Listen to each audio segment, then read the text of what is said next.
arkadaşlar, bugün ben kardeşim olmadan slime testi yapacağım.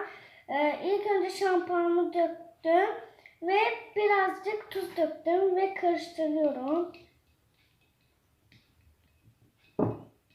Yine tuz dökeceğim.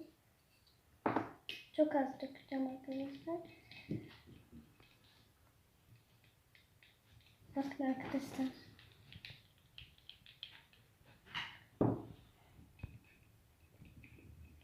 Ben katı şampuan koydum.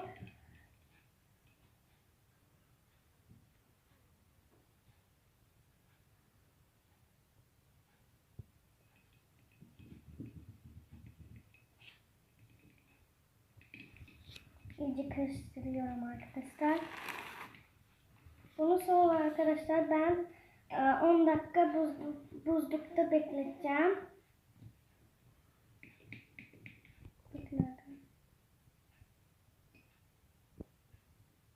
Güzel gibi. İyice karıştırıyoruz.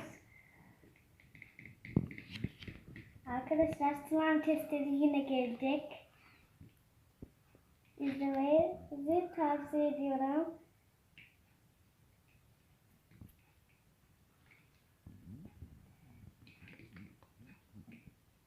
Şimdi arkadaşlar 10 dakika buzlukta koyuyorum. Güle güle, bay bay, öpüyorum. Like tuşuna basmayı unutmayın. Güle güle.